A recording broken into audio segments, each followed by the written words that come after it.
Coucou tout le monde, Divoom m'a envoyé cette super horloge connectée pour la tester. Alors est-ce qu'elle vaut le coup? On voit ça ensemble tout de suite.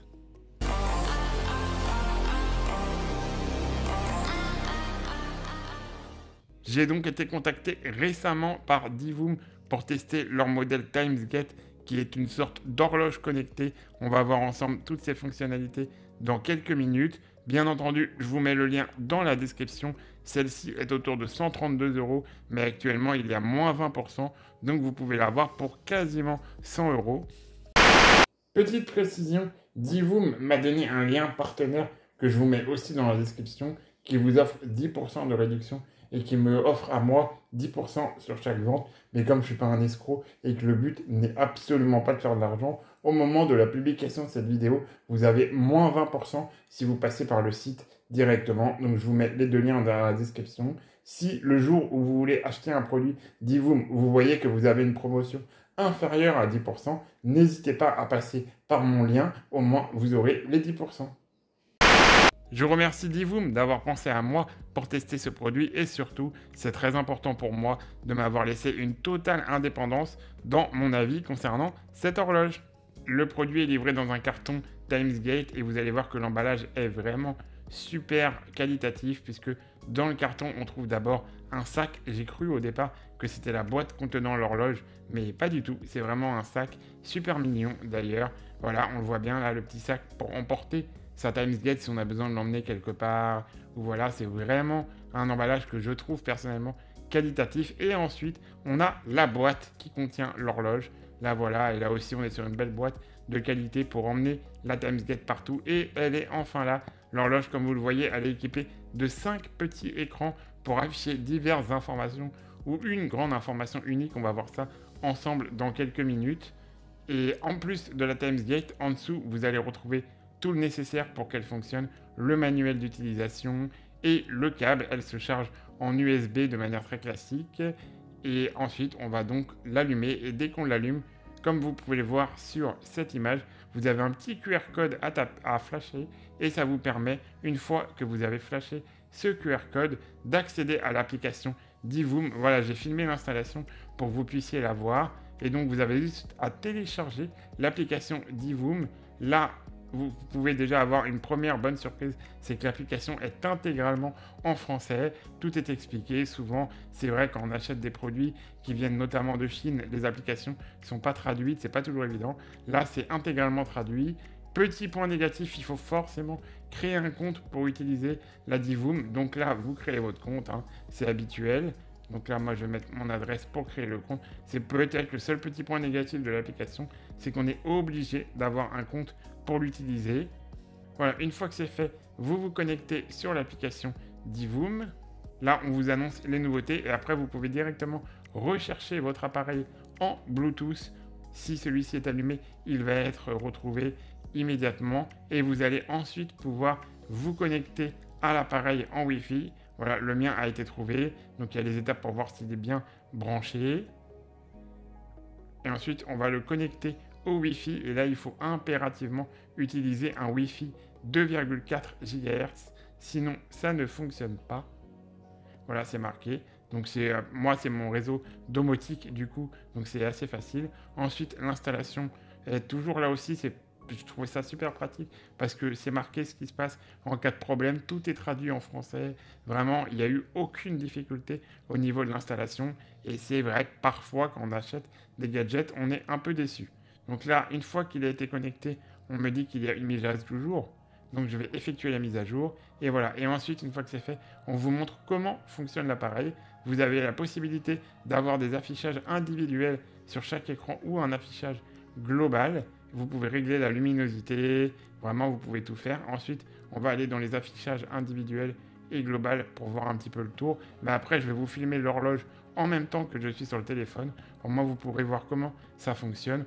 On peut régler tous les détails de l'horloge, comme je vous le disais, tous les paramètres, que ce soit la luminosité, vraiment, il y a le choix là-dessus. Et ensuite, vous avez donc des affichages groupés ou individuels pour chaque écran.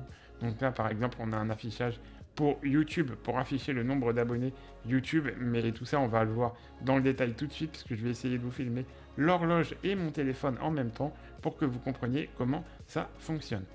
Voilà, du coup j'ai rebasculé pour vous montrer en même temps l'horloge. Là, j'ai activé mon mode par défaut où j'ai mis sur le premier écran mon nombre d'abonnés YouTube, sur le deuxième écran la météo, sur le troisième écran ce que j'écoute sur Spotify, sur le quatrième écran l'heure un peu partout dans le monde et sur le cinquième les flux RSS. Mais voyez, en cliquant sur le cinquième écran, c'est très simple, on a accès à plein d'options.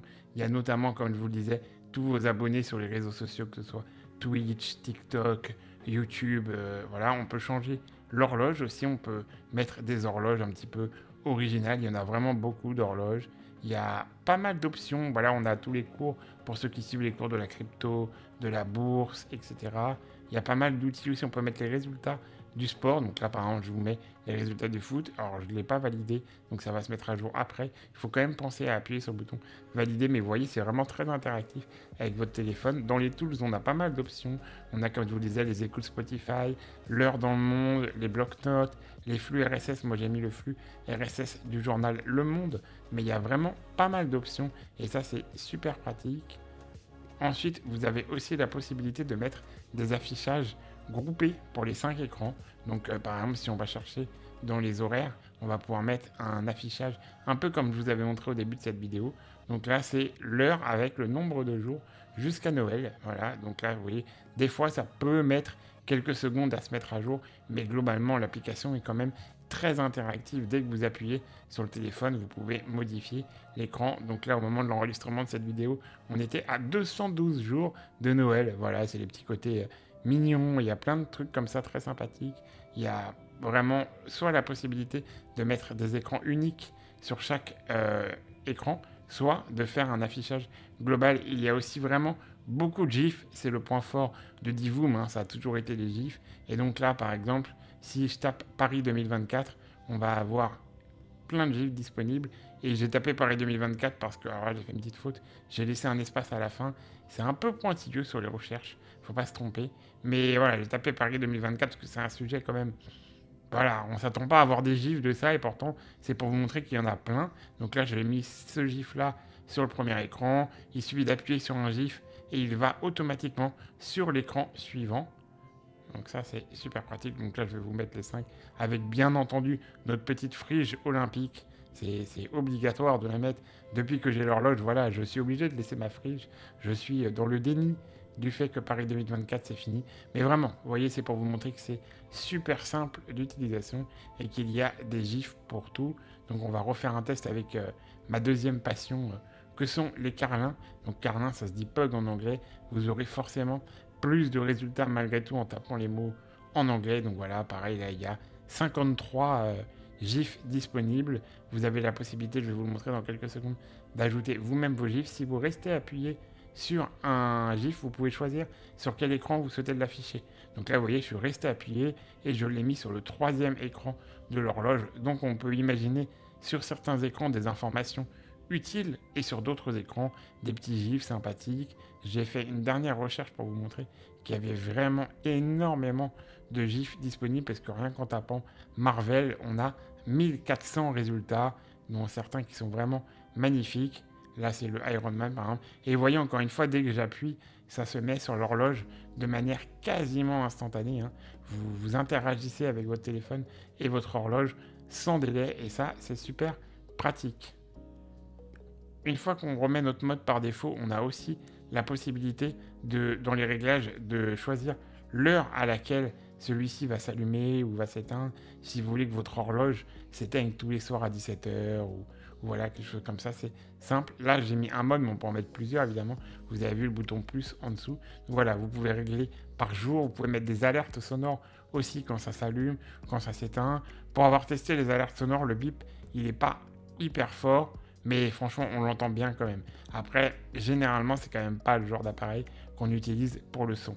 Vous avez aussi la possibilité, je crois que c'est par là, de créer vos propres gifs. Voilà. Donc, si vous avez l'âme d'un artiste, n'hésitez pas à créer vos propres gifs. Je crois même que vous pouvez importer des images de votre téléphone et ils sont automatiquement converti en GIF. Donc là, moi, j'ai absolument pas l'âme d'un dessinateur, mais comme vous pouvez le voir, mon GIF est bien apparu sur le deuxième écran de l'horloge, sur l'image de gauche. Ensuite, il y a plein d'autres options, hein. Comme je vous le montre là, on peut mettre un chronomètre, on peut mettre des alarmes, on peut mettre des délais pour les anniversaires, pour ne pas oublier les anniversaires de nos proches. Il y a vraiment beaucoup d'options. On a la possibilité d'éteindre et d'allumer la Timesgate directement depuis le téléphone en appuyant sur le bouton. Pour moi, typiquement, c'est quelque chose d'hyper important parce que sinon, j'ai pas la possibilité d'appuyer sur un bouton. Et le fait qu'il y ait cette option, vraiment, c'est indispensable dans mon cas en tout cas. Alors, que penser de cette Timesgate? Je vais commencer par les points positifs et après, je vous dirai les quelques points négatifs. Dans les points positifs, déjà, c'est vraiment la simplicité d'utilisation comparé, on y reviendra après, à mon horloge Ulanzi. Il n'y a rien à voir, vraiment, n'importe qui peut s'en servir. Il y a même un mode enfant que j'ai pas évoqué dans l'application. Si on veut l'offrir à un enfant, c'est super simple, il peut mettre ses gifs. Aussi, il n'y a aucune compétence à avoir. J'ai pu connecter mon compte YouTube, mon compte Spotify sans aucune difficulté, mettre le flux RSS du monde. Ça m'a pris littéralement 2 minutes, alors que sur mon horloge Ulanzi, j'ai dû mettre, franchement sans mentir, au moins 1h30 pour réussir. Donc voilà, la simplicité de l'horloge, c'est vraiment pour moi le gros point positif. Le style aussi, on la voit à l'écran là, je la trouve vraiment très belle. Elle a un style futuriste. C'est voilà, franchement, je trouve qu'elle a sur un bureau, elle claque vraiment. J'aime beaucoup le style, la quantité de gifs et la simplicité pour mettre des gifs. Alors ça, je dirais que c'est un point positif si vous voulez vous en servir aussi en mode déco. Voilà, si c'est juste pour afficher des informations comme le nombre d'abonnés YouTube ou comme l'heure ou même les alertes, je peux comprendre que les gifs, ça ne vous intéresse pas. Vous préférez peut-être la Divoom Pixel pour les gifs, mais en tout cas, c'est très simple aussi. Et surtout, j'ai été impressionné par la quantité de gifs disponibles. Vraiment, les gens ont déjà tout créé et ça, c'est super. Au niveau des points négatifs, eh bien justement, il y a peut-être les intégrations. Comme elles sont super simples à prendre en main, il n'y en a pas des tonnes. Voilà, typiquement, vous n'allez pas pouvoir connecter votre Divoom à Home Assistant pour avoir une notification dessus quand quelqu'un sonne à la porte. Ou alors j'ai réussi, comme vous avez pu le voir dans la vidéo, à le connecter pour avoir les résultats de la Champions League, mais impossible d'avoir les résultats de la Ligue 1 ou de Roland Garros. Alors on peut espérer, comme on a vu que pour les gifs, n'importe qui pouvait ajouter ses propres gifs, qu'à terme, les extensions puissent elles aussi être open source, ce qui permettrait que n'importe qui puisse travailler sur une extension. Et alors là, on serait sur un vrai bijou de technologie. Un petit mot forcément pour comparer cette horloge à mon Ulanzi Clock que j'ai déjà. Je pense qu'on est vraiment sur deux produits différents en termes de prix, en termes de possibilités aussi. Celle-ci coûte environ 100 euros, comme je vous le disais, alors que mon Ulanzi m'est revenu à 35 euros.